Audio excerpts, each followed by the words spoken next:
Señores, continuamos aquí en su espacio Levántate Nueva York y como prometimos antes de ver las noticias locales, ahora le vamos a dar los buenos días, la bienvenida una vez más al señor Gonzalo Cuervo. Él está en Rhode Island y es un analista político muy importante aquí en los Estados Unidos. Buenos días, señor Cuervo. Muy buenos días a todos. Una vez más, bienvenido. Tenemos muchos temas de qué conversar, señor Cuervo, porque recién el martes pasado fue el debate presidencial entre el candidato del Partido Republicano, Donald Trump, y la demócrata Kamala Harris, y nos gustaría que usted nos hiciera una panorámica de lo que pasó el martes. Bueno, el debate estaba muy esperado por una razón sencilla. El debate era una prueba de fuego para Kamala Harris. Realmente nadie espera que ese debate cambie la opinión de las personas que estaban viendo sobre si van a votar por Trump o van a votar por Kamala. Lo que se estaba esperando era si ella podía sobrevivir el asalto verbal de Donald Trump. Y todo parece indicar de que ella salió muy exitosa de esa prueba. Porque si nosotros partimos desde el punto de vista de que la mayoría de la gente que no sigue mucho la política asume que todos los políticos de una forma u otra son mentirosos y que van a hablar disparates y van a hablar mentiras, entonces lo que la gente está mirando es carácter. Están viendo cómo es esta persona, cómo es su forma de ser. Tiene el temperamento necesario para ser presidente, tiene la capacidad de controlar sus emociones, tiene la capacidad de comunicarse efectivamente. Y en ese sentido, Kamala te llevó un 10, porque realmente en muchas ocasiones, aunque ella no tuvo mucha profundidad en sus exposiciones, se manejó muy bien y se defendió excelentemente bien ante los ataques persistentes del expresidente Trump. Señor Cuervo, bienvenido. Es un placer, como siempre, tenerlo acá. Pero una pregunta que todo el mundo se ha hecho. El formato del debate beneficiaba enormemente a Kamala, teniendo en cuenta que tanto los moderadores como la organización por ABC tenía relaciones directas con Kamala Harris. O sea, el formato no era el Bueno, eso es una opinión, Yo te diría una cosa. No, pero o sea, la pregunta es la siguiente. ¿Por qué Trump aceptó ese formato cuando la persona que más se beneficiaba del debate era Kamala, si ella le salía bien? ¿Por qué? Le voy a decir por qué lo aceptó. Porque la popularidad desde que Kamala anunció su candidatura va en caída. Y va en caída porque toda la campaña de él y todo el mensaje de él era burlarse de Biden, porque ya Biden era un viejito decrépito. Y ahora, al lado de una figura como Kamala Harris, el que parece el viejito decrépito es él. Entonces, él tiene que aceptar cualquier debate en cualquier formato y en cualquier foro, porque él sabe que él se está quedando atrás. Y yo diría una cosa, el formato favorece a Kamala por una razón muy sencilla. La metodología de Trump como comunicador, como político, él se aprovecha del caos. Él se aprovecha, él dice lo que le da la gana, responde de la forma que le da la gana, insulta a la gente, hace bullying, como le gustan decir a los muchachos hoy en día. Donde quiera que hay orden, el formato que exista, si hay orden, no le favorece a él. Y entonces, en este momento, el caso no era que el canal o los periodistas sean favorecidos a Kamala. El caso era que donde hay orden, donde le apagan el micrófono, donde le cuestionan sus pronunciamientos, muchas veces disparatosos, ilusos, eso no le favorece a él. Pero, señor Cuervo, uno puede ver cómo el debate se centró más, o sea, los críticos hablan más sobre la forma del debate. ¿Qué pasó ahí? La actitud de los candidatos, tanto de Kamala como de Donald Trump. Y pocas personas han ido a un análisis profundo sobre el fondo de lo que se dijo ahí. Pero es que el fondo es irrelevante, el fondo se ha vuelto irrelevante, la política es teatro. Y esto no es de ahora. Recuerden una cosa, cuando un John F. Kennedy, senador joven, se postula en contra de Richard Nixon para las elecciones hace 60 años. Su candidatura se convirtió viable cuando hicieron el debate televisado en vivo. ¿Y por qué? Nadie se fijó en lo que ellos proponían. 60 años atrás, 60 años atrás. La definición de la gente era que John F. Kennedy era más buen mozo y tenía más presencia presidencial que Richard Nixon, que se veía nervioso y ansioso. Y por eso fue que John F. Kennedy ganó. Y recuerde que John F. Kennedy ganó por 4 o 5 puntos, él no ganó por gran cosa. Pero si no hubiese sido por ese debate televisivo, y estamos hablando 60 años atrás, recordamos que Al Gore, hace 20 años atrás, 25 años atrás, en un debate, mientras hablaba su contrincante republicano, él se puso a hacer muecas. Y en ese momento fue que comenzó la caída libre de su candidatura, porque la gente lo veía como un tipo poco serio o altanero, que no le daba el respeto a su contrincante. La forma de la presencia es muy importante, porque la mayoría de la gente, al final de cuentas, no le importa el trasfondo. Lo que hablaban ustedes ahorita de la República Dominicana, la gente se queja, aquí se quejan que la economía está grave, que no sé qué, pero al final de cuentas, la gente lo que quiere es tener una conexión humana. Eso sería como que usted tenga 2 amigos, y un amigo es muy agradable y es bruto, y el otro amigo es la persona más inteligente del mundo y es insoportable. Uno prefiere andar con la gente agradable, la gente que le cae bien, eso es la naturaleza humana. Pero entonces, vamos al sentido. Una de las palabras que salió en el debate fue la lucha por la democracia.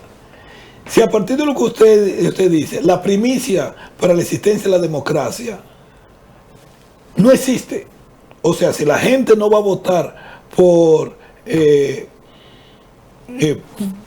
razones de fondo, sino porque menganito me cae bien, o este se ve bien, o la presencia de aquel, él es buen mozo, o sea, yo nunca voy a ser presidente de ningún país. Porque bueno, en los países nuestros, la gente vota porque le dan 25 o 50 dólares y le compran la cédula. ¿Cuál es la diferencia? Pero entonces, no, a lo que yo me refiero... Lo importante de la democracia es la participación, por la razón que sea.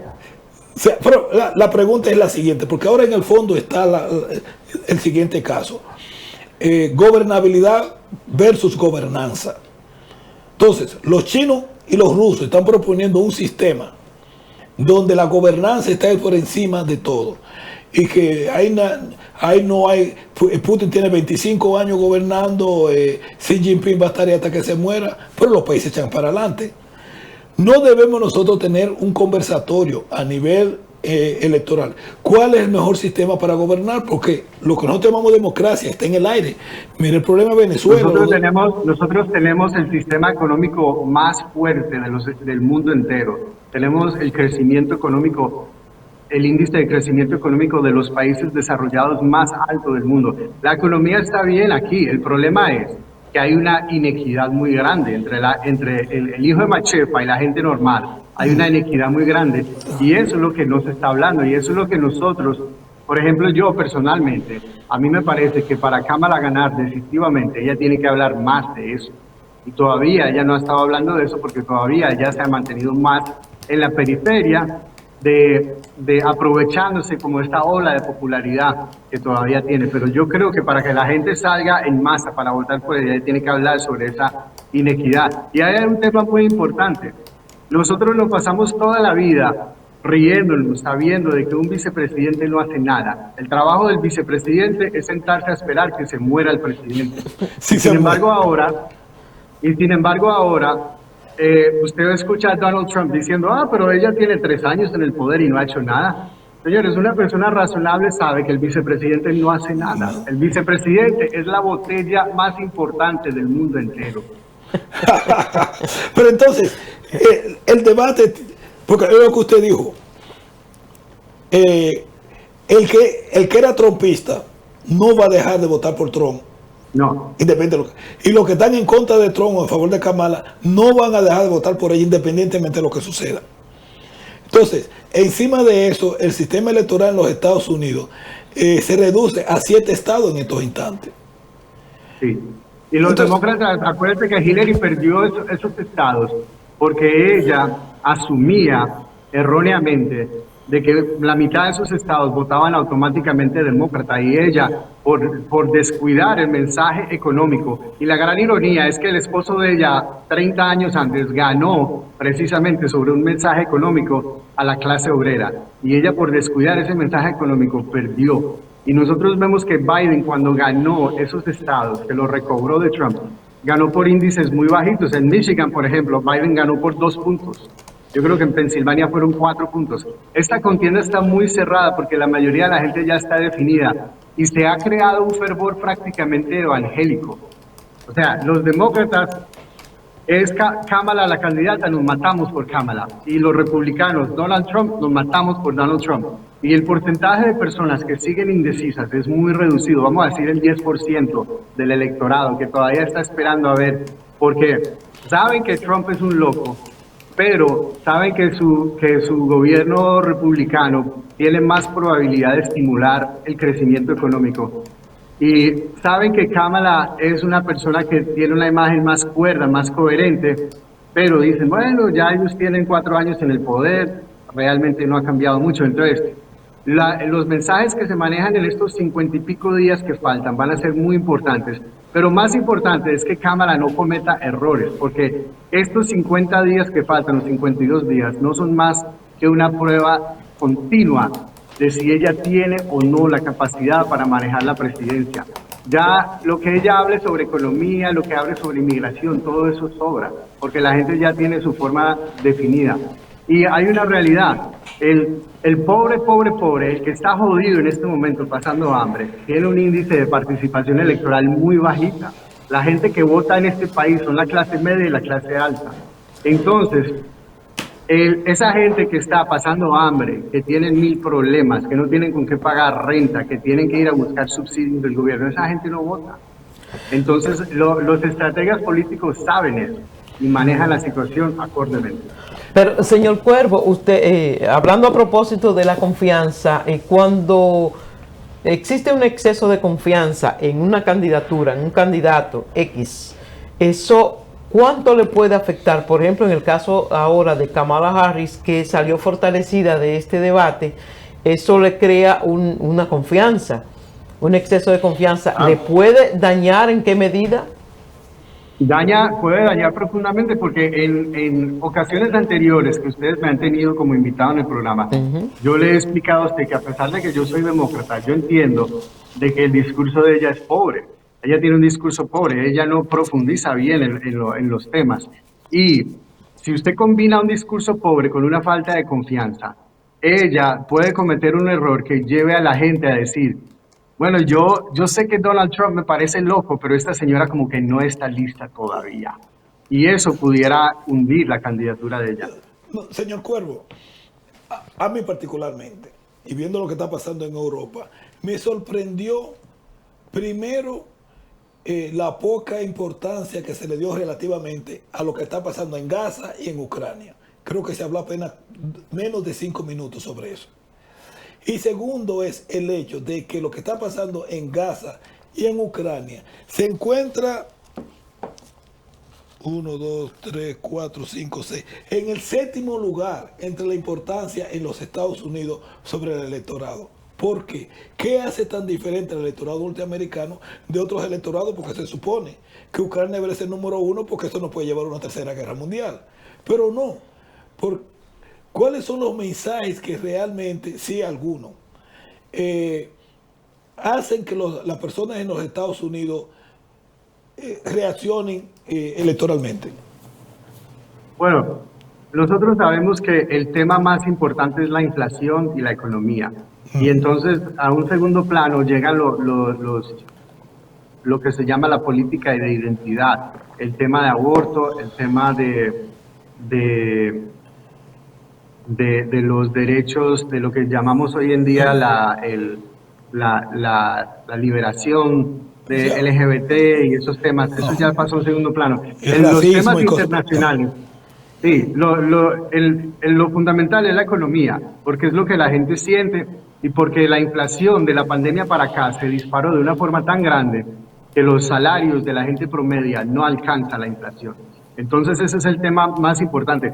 Los temas internacionales, Los Estados Unidos históricamente ha sido un país muy aislado internacionalmente, tanto por formación educativa del pueblo norteamericano como por política. Es muy interesante, los Estados Unidos mantiene un imperio global, pero el pueblo estadounidense vive en una ignorancia de esa dinámica. Y nosotros sabemos, piensen en la Segunda Guerra Mundial, los Estados Unidos no se metió hasta que Japón no bombardeó A Pearl a Harbor. Hawái. Y para ese entonces ya Hitler iba camino a quedarse con toda Europa y los gringos haciéndose los locos. Entonces nosotros vemos la guerra de Vietnam, que fue un desastre absoluto. El pueblo norteamericano estaba tan ignorante de esa realidad que cuando volvieron esos pobres muchachos de allá con 1000 trastornos emocionales y vicios de heroína y opio, el pueblo norteamericano le dio la espalda a esos muchachos y hemos visto las secuelas de eso durante años. Lo mismo pasó con la guerra del Golfo. La gente estaba un poquito más al tanto de la guerra del Golfo porque ya en la era de la televisión uno vivía pegado al televisor. Pero realmente nosotros vivimos en este país en una ignorancia absoluta de los temas internacionales, lo cual le conviene al gobierno, porque el gobierno hace y deshace y gasta lo que le da la gana, y eso es igual siendo republicano o demócrata. O sea, lo que llaman el complejo militar industrial de este país es un motor económico fenomenal que tiene más poder político que 100 millones de votantes. Y señor Cuervo, entonces a esa realidad que usted acaba de describir, cómo el pueblo norteamericano vive ajeno a su propia realidad, ¿a eso se deben los altos niveles de abstención durante las elecciones? Claro, yo creo que hay una cosa, muchas veces uno da por sentado que el impacto que puede tener la participación política. Thomas Jefferson escribió una vez, la democracia no se define por la mayoría, se define por la mayoría de los que participan. Entonces nosotros vemos, mira, aquí en Rhode Island las elecciones primarias fueron el martes, hace 2 días, y la participación yo creo que llegó al 16%. O sea, el 16% de las personas que están inscritas para votar, votaron. El otro 84% se va a quejar, pero no dio un golpe, y ellos se van a quejar y van a decir, este gobierno no sirve, estos políticos son unos ladrones, pero no salieron a votar. Entonces, cuando uno ve esa situación, uno se da cuenta que una cosa es la realidad cuando la gente se queja y otra cosa es si salen a votar para influenciar un cambio. Nosotros vimos cuando ganó Donald Trump que él logró conectarse con un público que nunca había votado, que ni siquiera se identificaban como republicanos, pero se vieron inspirados en el mensaje populista de él y salieron a votar. Ahora estamos viendo un efecto inverso. Kamala Harris está despertando el interés de todo un sector de mujeres y de minorías que decía, ya estamos hartos de los republicanos y de los demócratas, pero ven en ella algo interesante. Es un fenómeno muy similar a lo que pasó en la época de Obama. Con todo y que el discurso de ella es muy pobrecito, porque yo lo tengo que reconocer, es muy pobre el discurso de ella. Wow. Vamos a tomar este debate y vamos a llevarlos a Latinoamérica. Desde el punto de vista de lo que nosotros vimos en el debate, ¿cuál de estos dos candidatos podría ser más o menos amistoso, por ejemplo? Tomando en cuenta quien acaba de ganar en México y teniendo en cuenta quien acaba de ganar en Venezuela, o reelegido, la relación que se podría o no podría tener con un país como Brasil o como Colombia. ¿Cuál de los dos candidatos podría mejor manejar la relación con Latinoamérica? Bueno, yo creo que es cuestión de estilo, porque nosotros sabemos que, como yo mencioné ahorita, la política, gran parte de la política es teatro. Entonces, pero si uno se ve, cuando usted ve, por ejemplo, el Departamento de Estado, que le dicen popularmente Langley, porque queda en un sector de Washington que se llama Langley, eso, los funcionarios de ahí son funcionarios de carrera. Y cuando llega un presidente nuevo, nombra al jefe nuevo, pero todos los funcionarios de abajo, miles y miles y miles de personas que manejan inteligencia, que son investigadores, que son diplomáticos, toda esa gente queda. Y ese complejo del Departamento de Estado, ellos tienen una línea, es una línea neoliberal moderada. Y sea quien sea el presidente, ya sea Donald Trump o Biden o Kamala Harris o el que sea, hay una línea muy básica que lo que hace es proteger los intereses económicos de este país en todo el mundo. Entonces, donde quiera que hay una amenaza a los intereses económicos de este país, hay un lío. Y si este país percibe que no hay una amenaza a sus intereses económicos, se hacen los locos. Y eso no importa quién sea el presidente. Hablando de Latinoamérica, ahora mismo la República Dominicana y Venezuela están envueltos en un conflicto y acaba de decir la vicepresidenta Delcy Rodríguez exigiéndole al gobierno dominicano que le pague una deuda de petróleo que tiene y está acusando al gobierno de Abinader de ser un elemento de hacer lo que le manda los Estados Unidos. También recuerda el avión que fue sacado de República Dominicana y llevado a Miami, pero que existe un segundo avión. ¿Cómo usted ve este conflicto? Es muy interesante porque Abinader, hablando de geopolítica, vamos a hablar claro, la República Dominicana siempre ha sido un satélite de los Estados Unidos. Por decirlo elegantemente, o sea, casi una colonia políticamente. Pero los gobiernos del PLD manejó unas relaciones izquierdosas muy buenas, sin declararse de izquierda, sin declarar ideología. Manejó muy bien las relaciones con el gobierno de Maduro, previamente con el gobierno de su antecesor, de Chávez. Abinader es un poquito menos sofistificado. Sí, él es como una persona, él dice, no, ese tipo no me cae bien y ya. Menos diplomático. Menos diplomático. Claro, entonces yo creo que eso es lo que está causando. Esa situación con el avión es una situación controversial realmente. Porque usted decir que un país incauta un avión de otro país en un tercer país, o sea, eso da a entender que realmente la República Dominicana es un satélite, pero nosotros sabemos que eso no es de ahora. El República Dominicana es el único país que tiene una oficina de la Policía de Nueva York, el único país que tiene una oficina de la DEA, del FBI, abiertamente, como si nada, como si estuvieran en Hawái. Una cosa impresionante. Pero esa situación se maneja porque a Venezuela, ellos no les interesa abrir tantos frentes. Y ellos saben que al final de cuentas, ellos necesitan aliados cercanos. Y yo creo que esa situación se resuelve de manera callada. Pero el problema de Venezuela es un problema, yo diría, más grande, de que la inestabilidad política interna va a seguir creciendo. Y va a seguir creciendo. Y si la oposición venezolana fuera inteligente, intentarían a negociar con algunos de los militares, pero yo no sé realmente esa gente qué estará pensando en estos momentos. Bueno, Bueno, pero vamos a regresar a los Estados Unidos y regresemos al debate.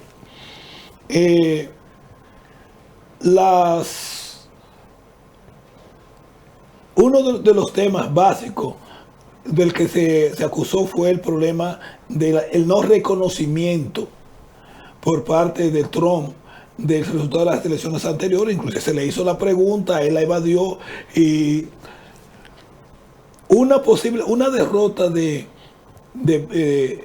Donald Trump en noviembre podría crear una situación de conflicto civil en los Estados Unidos peor que la del 24, que la del 20. Yo creo que no, por dos razones. Primero, porque el 90% del fervor que uno oye en torno a la gente que cree que las elecciones anteriores fueron robadas, sucede en las redes. Y se ha dado una dinámica muy interesante. En la medida que la gente es más activa en las redes, se vuelven más haraganes en la vida real. Nosotros vimos, usted se acuerda, hace como 10 años, ¿cómo se llamaba la primavera allá la primavera en el Medio Oriente? La primavera árabe. La primavera, el mundo dijo, oh my God, una revolución democrática. Y las redes estaban explotadas. Tiraron 2 tiros, mataron 2 tigres a primavera árabe. Entonces yo creo que después de que la administración actual ha metido presa esa cantidad de gente que se metieron en el Capitolio, yo creo que hay que pensarlo 1000 veces antes de armar un lío, porque al final de cuentas el gobierno es gobierno y una cosa es llamar al diablo y otra cosa es verlo llegar. Lo segundo es que él ha hecho en las redes, pero en la vida real no. Y hay una realidad también. Hay muchos republicanos que le parece muy desfasada esa actitud de Donald Trump a estas alturas todavía de insistir en que le robaron las elecciones. O sea, yo creo que hay muchos republicanos que votarían por él con los ojos cerrados, pero le parece que eso es como un ataque a la identidad y la soberanía norteamericana. Y Kamala está manejándose muy bien. Ella tiene un anuncio publicitario donde ella sale y ella dice, Donald Trump lo único que hace es minimizar la importancia de este país y quejarse diciendo que el único que resuelve esto es él. Y él nunca ha hecho nada por ti. Y ella mira a la cámara y dice, nunca ha hecho nada por ti. Y yo creo que eso es muy importante porque Donald Trump cuando habla, con todo y que él puede tener, su gobierno puede tener mejor posibilidades económicas, cuando él habla, él lo que parece es un muchacho malcriado, quejándose del mal que lo tratan. Y él no habla de las aspiraciones de un país. Y al final de cuentas, la gente lo que quiere es sentirse inspirada, la gente lo que quiere es decir, esta persona me representa, esta persona quizás puede echar adelante esto, y no un tipo que sencillamente se la pasa quejándose. Él da unos discursos en sus eventos de campaña que duran 2 horas y media, y de las 2 horas y media, 2 horas y pico son quejándose que le robaron las elecciones, quejándose de que los demócratas no sirven, quejándose que hay 22 millones de ilegales metiéndose todos los años aquí, lo cual es un disparate, quejándose de las gangas venezolanas que se están quedando con este país, lo cual es otro disparate. Entonces yo creo que el votante promedio ve eso y hay un desgaste ahí, hay un desgaste. Yo veo a Donald Trump y yo me pregunto, ¿cómo es posible que que una persona como Donald Trump tenga la popularidad y la cantidad de personas que lo siguen a él? ¿Cómo se explicaría el fenómeno Donald Trump? Donald Trump es el antihéroe de la política norteamericana. Nosotros sabemos que en el cine, el concepto del antihéroe, que es un concepto que se desarrolló en la década de los 60, era de que en vez de usted celebrar al bueno de la película, usted se enamora y celebra al malo. Y cuando matan al malo, le duele a uno que mataron al malo. Donald Trump en la política norteamericana es el antihéroe porque la gente estaba tan harta de una política completamente estructurada como un teatro global, que cuando llegó este tipo y comenzó a tirar disparates y comenzó a insultar a todo el mundo y comenzó a decir verdades que nunca se habían dicho antes, la gente se enamoró de él como el antihéroe. Pero Donald Trump aprendió su forma de un abogado que se llamaba Cohen, que fue su abogado toda la vida hasta que murió, que era un tipo brillante que manejaba las relaciones públicas. Y Cohen tenía una frase que le va a resultar muy real y previsoria a Donald Trump. Cohen decía que el caos genera fama, pero ningún hombre puede sostenerse indefinidamente en medio del caos. Definitivamente, señor Cuervo, el tiempo se nos termina, pero dice aquí un amable televidente que se hace llamar LP, se pregunta, ¿ideas nuevas las de Kamala? Ella ha estado 4 años en el poder y esas son las ideas nuevas. Este hombre está perdido. Ella no ha hecho nada, no lo va a hacer. Y yo le pregunto ya finalmente si habrá un segundo debate. Claro, va a haber un segundo y un tercero. Y respondiéndole a LP, lo que hablamos ahorita, quizás LP no estaba escuchando, sintonizada o sintonizado. Todo el mundo sabe que la vicepresidencia es la botella más importante del mundo. El vicepresidente tiene una función, sentarse a esperar que maten o se muera el presidente. O sea, el vicepresidente no tiene poder para nada y eso lo sabemos. Y eso es verdad aquí, en República Dominicana, en la China, en Corea, en cualquier parte del mundo. El tiempo se nos termina. Que me mencione alguien el vicepresidente de Nixon. O que me mencione alguien, un vicepresidente en la historia del mundo que haya hecho algo. Nadie lo recuerda. Pero, señor Cuervo, lamentablemente el tiempo se nos termina. La conversación está muy buena. Nos resta agradecer su participación y la invitación abierta, como siempre. Muchas gracias a ustedes por tenerme y que pasen un feliz día. Feliz día para usted también, señores. Ahora veamos cómo anda el mundo con Rafael Díaz y las internacionales.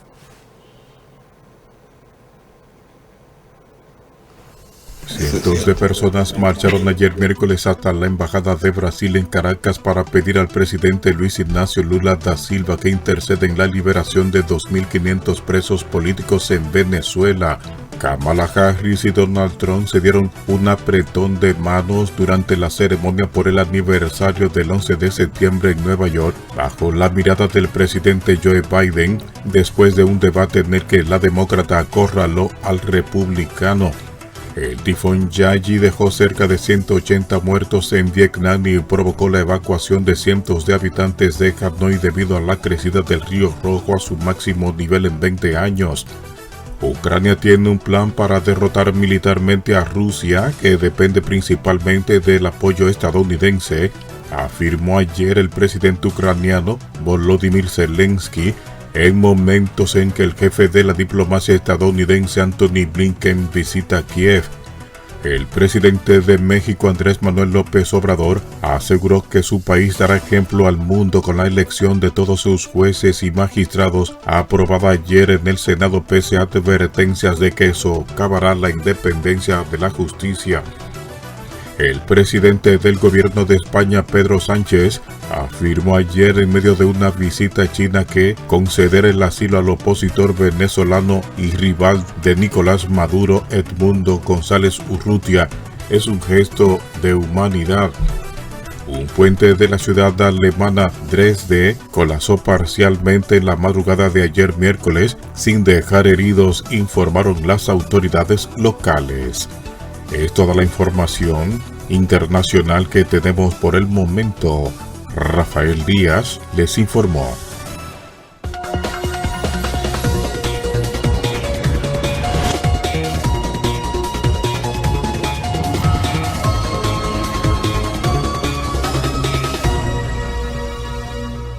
Comunicadora, locutora, presentadora, empresaria. Lo menos que tengo es tiempo para esperar en una sala de emergencia.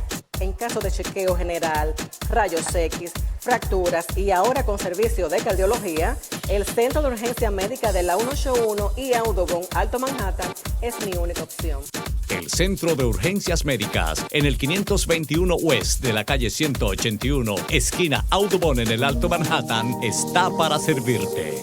El momento de convertir tus sueños en realidad está aquí. Regresa a la exitosa Feria Inmobiliaria BHD Nueva York, empezando el viernes 27 de septiembre al domingo 29 en el Radio Hotel, ubicado en el 2420 Amsterdam Avenue, Manhattan. Ven a conocer nuestro catálogo de productos y descubrir la oportunidad única de inversión en propiedades dominicanas que tenemos para ti. Ven a conocer todas las ventajas y facilidades de financiamiento que tenemos en el Banco BHD. Banco BHD, el futuro que quieres.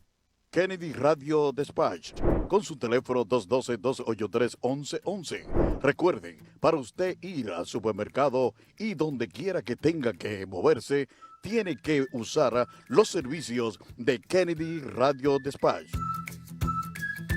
Baje la aplicación por su app, Kennedy Radio Dispatch, la base más linda de New York, y su presidente, Roberto Roja.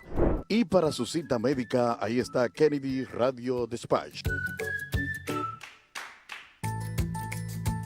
Glamour Music Awards USA presenta su primera entrega de los premios. Septiembre 18 en el Teatro Ritz de Elizabeth, New Jersey. Una noche de música, glamour y premios, donde estarán en vivo Calimete, Raúl Acosta Oro Sólido, Didi Hernández, Crispy, Donati, Ana Domínguez, Marcel Piel Morena, La Inquieta Típica, Julie Fabián, DNX4, Sin Fronteras y Héctor Jr. El Niño de Oro.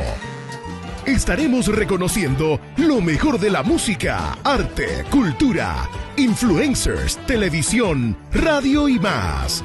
Información 347-409-4428 y 347-665-3081.